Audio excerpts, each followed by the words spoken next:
comes to me and does not hate father and mother, brother and sister, wife and children, and even life itself, cannot be my disciple. Whoever does not carry the cross and come with me cannot be my disciple. For which of you, intending to build a tower, does not first sit down and estimate the cost to see whether he is able to finish? Otherwise, when he has laid a foundation and is not able to complete it, all who see it will begin to ridicule him, saying, "This fellow began to build and was not able to finish."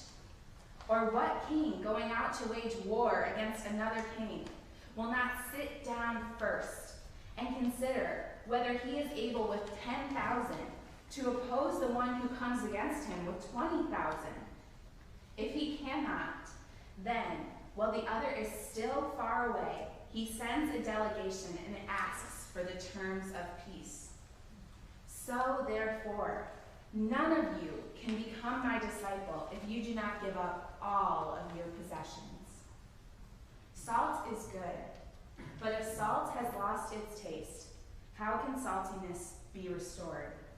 It is fit neither for the soil nor for the manure pile. They throw it away. Let everyone who has ears to hear listen. The word of the Lord. Thanks be to God.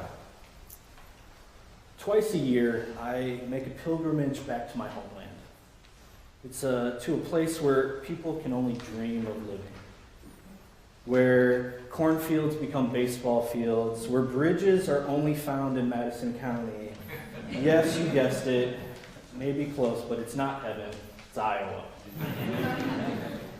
On Sundays there, I join with my parents in attending the only church my father has ever been a member of. The church where my grandparents even attended. They've seen the good and the hard times of this local church community. As we enter the sanctuary on those Sundays, I can't help but be pulled to the left and to the middle, to the family pew. Maybe you can relate to this. The ushers even seem to know where to sit my family without asking. And as I sit, I can look around and see familiar, a little older faces also sitting in their pews. And to this day, I can't recall ever sitting on the right side. To the fault of no one, things became routine, normalized. This is not exclusively a church thing for me. I commute to Holland every day from Grand Rapids, 5 days a week. And I've done this for over a year now. The drive, I figured out, consists of 3 turns.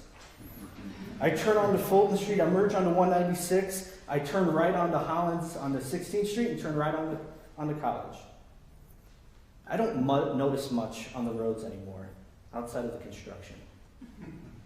Things have become normalized. I don't notice things. We don't notice things.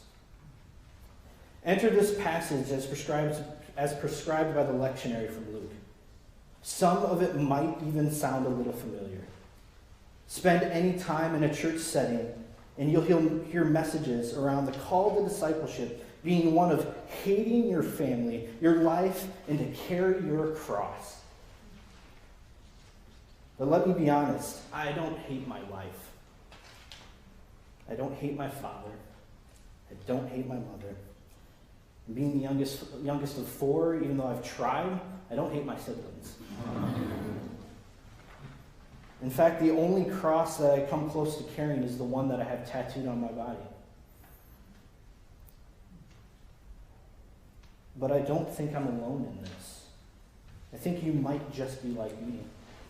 We have normalized things. So where is the actual cost of following Christ? Have we become so numb to things, to this normalization? I say yes. And it's all under the guise of good stewardship.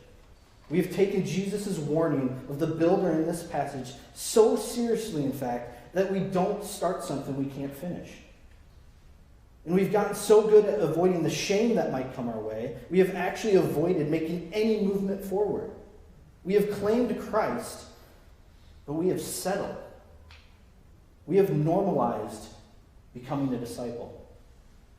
So we rest in the comfort of our things, our family, our friends, our degrees, our capital campaigns. All things we were reminded first to let go of if we were going to be a disciple of Christ. I have settled. We have settled. But there's hope. There's always hope. Christ invites us over and over and over and over again to an unsettled life. Free from all the worries that today might throw our way, Christ is inviting us to take different paths, to take the long way, to break free from the numbness of the predictable, of the normalized, of the security and of the certain, to see, to sense, to experience, and to engage the world fully around us. To embrace lives where we are moved again by wonder, where the most logical things we might be called to do are actually the most illogical. It is the unsettled life of Christ where we become disciples.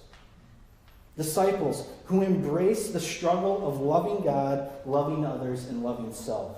Disciples who creatively understand what it means to carry their cross. Disciples who with an open hand hold these robust plans.